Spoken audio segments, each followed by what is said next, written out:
The talking points memo this evening is President Biden's speech to the graduating class of Morehouse College in Atlanta.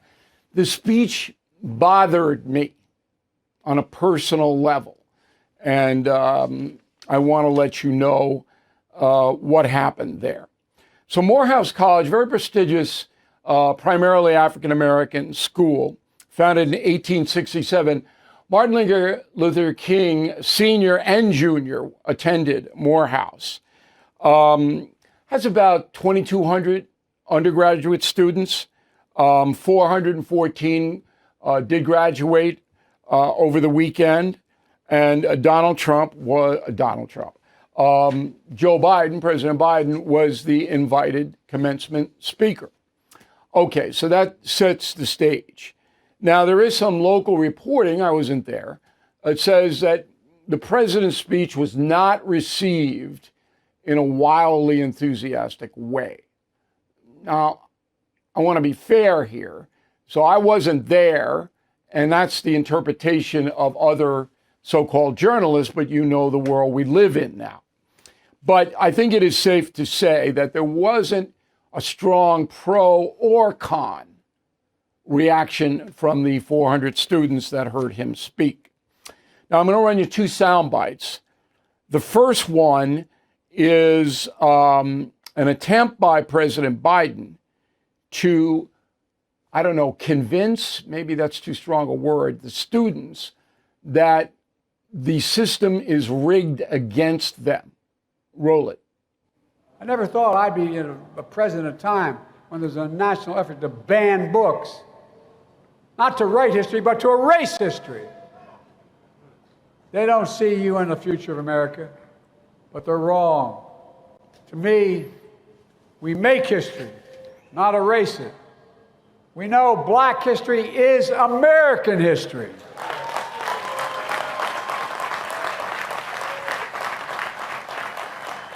Many of you graduates don't know me, but check my record. You know what I'm saying. I mean from my gut. We know black men are going to help us lead us to the future. Black men from this class in this university. Well, what about the black women? So if a Republican, conservative, traditional politician said black men, press would have just slaughtered them. But what about the black women? Okay, and this just goes to my belief that Joe Biden doesn't really know what he's saying. He didn't write the speech; somebody wrote it for him. But this is what bothered me. Okay, they don't see you in a future of America. Who's they? What are you talking about? So, one of the most famous books that hasn't been banned. No books have been banned on a mass scale that we know of. There are books that have been challenged, particularly in Florida. So, as we reported in Escambia County in the Panhandle, Killing Reagan, my book, was pulled out of the school library. No explanation. They probably don't like me. But it's still out. Hasn't been banned. They're evaluating the book. For what? Book's 100% accurate. So there are challenges to books. But it has nothing to do with skin color. I think I'm a white guy. A lot of it has to do with sexual content. Okay? Again, I don't have anything to do with black and white. So Biden gets in there and he's trying to sell this. They're banning books about African American history. And no. Some of the biggest selling books in this country are about the black experience. Coats and all these other. I mean, they sell millions of copies. Come on. And that bothers me. Now, again, Biden knows what he's saying. He doesn't know what he's saying. I know that. You're not convinced, some of you, of that, but I know it. The second thing is that we did a big search across the country to see if any school districts have irrationally banned any books about African American history. We can't find any.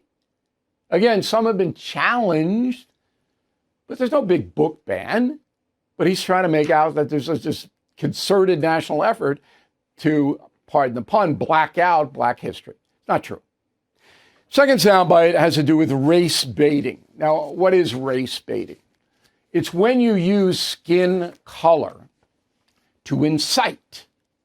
Now, race baiting can be done by any ethnic person, white, black, Asian, Native American, anybody can race bait.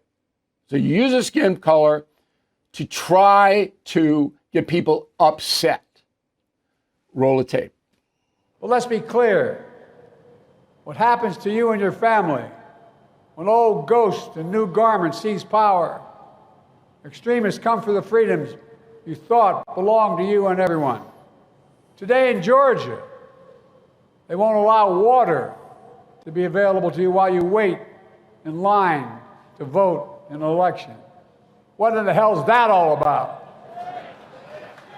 I'm serious. Think about it. And then the constant attacks on black election workers who count your vote. Insurrectionists who storm the Capitol with Confederate flags are called patriots by some. Not in my house.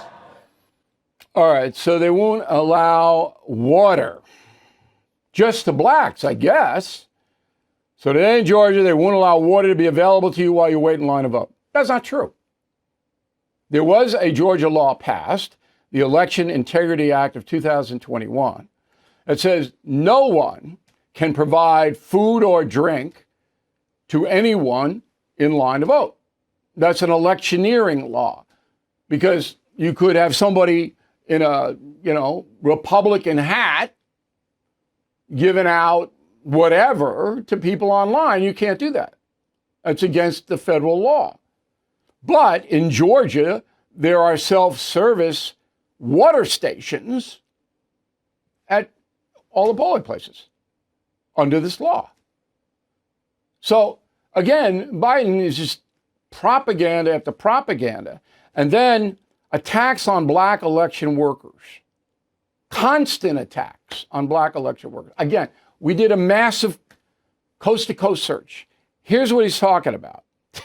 This is really incredible.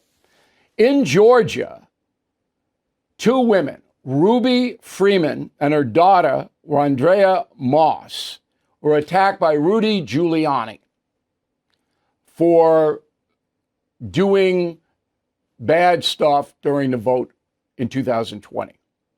Two women. We can't find any other African-American poll people who have been accused. None. And remember, here's Biden. Constant attacks on black election workers. That's his quote. Now, what happened to Ms. Freeman and Ms. Moss? Well, they were awarded $148 million in damages, which has ruined Giuliani's life. He's bankrupt. So I think the system is working. If you're unjustly accused, as these women were, then you sue and they won $148 million. So what is Biden talking about? Everything is expensive these days, you know that. The government is printing trillions of dollars and consumer prices higher than ever. If the government continues its printing and spending, the dollar could continue its free fall and lose its coveted role as the world reserve currency. Let's hope that doesn't happen. But there are a few things you can do right now. American Hartford Gold can show you how to protect your money, your retirement, your hard-earned savings against inflation by helping you diversify a portion of your portfolio into physical gold and silver. Start with a short phone call, and they can have physical gold and silver delivered right to your door or put inside your 401k or IRA. So please call or text them right now. Tell them Bill O'Reilly sent you. Call 877-444-GOLD, 877-444-GOLD, or text GOLD to 65532. Again, that's 877-444-GOLD or text GOLD to 65532. Thank you for watching the No Spin News. To watch the full episode anytime on BillO'Reilly.com, please sign up to become a premium or concierge member. Visit BillO'Reilly.com to sign up and start watching today.